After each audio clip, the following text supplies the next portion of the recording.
Hey everybody, this is Minion Soldier, and this is what used to be my LTI Gladius, and now is my LTI Super Hornet. Now, the reason why I did this was my main piracy character was, for a medium fighter, was going to probably end up inheriting my Gladius. But the Gladius I found just wasn't delivering the way I hoped the Gladius would, and the way I kind of believed that the Gladius may deliver, but it just...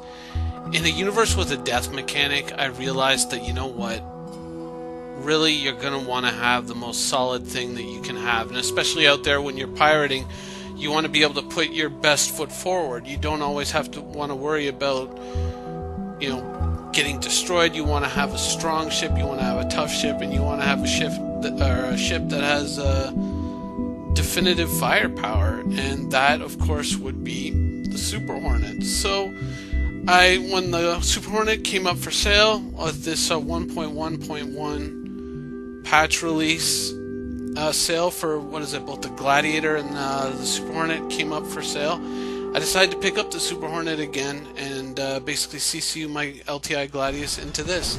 And the reason why I did it is it's the definitive firepower of the Super Hornet. And I'm a joystick user. I don't play on the mouse, and I'm not gonna really delve into that debate. Certainly not in this video, because it's not really the point of mouse versus joystick.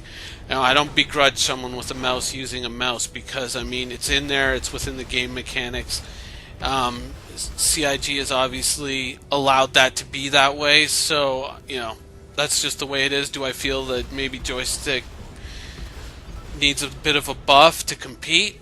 I would argue, yeah, but that's just a simple issue of fairness. And I think, honestly, if you took any mouse user and you put them into the game and said, okay, lock all your gimbals and now play, and then that would kind of give them more of an idea of how it is for a joystick user. And I think most mouse users would at that point agree, yeah, something needs to be done for the joystick. I don't begrudge anyone using a mouse, and I don't begrudge anybody taking advantage of gimbals, but I still think that there is there's certainly room for improvement on the joystick end of things, certainly in the state of the game as it is now. And you know what? Yeah, why am I even really... I said I wasn't going to talk about it, and I did. But anyways...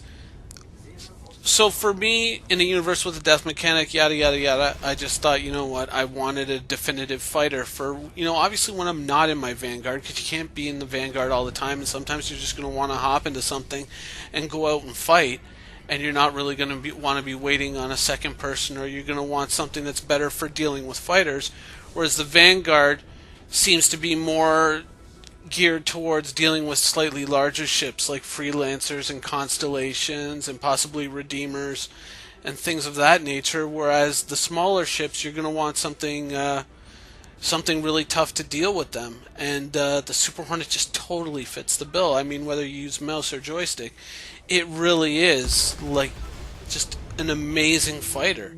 And so it was no real issue when I saw it came back up for sale.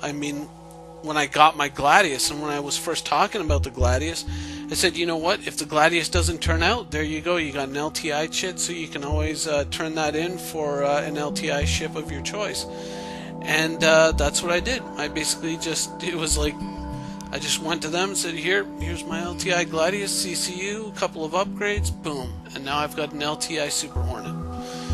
So in the end, it all works out, and of course this will be going on my pirate character and not my Empire character. My Empire character, my criminal, will be most likely flying the Xeon Scout, and I don't really think that that's going to change, because Xeon Scout in price point being pretty much similar to the Super Hornet, I have a feeling that that is going to be a very, very strong fighter as well.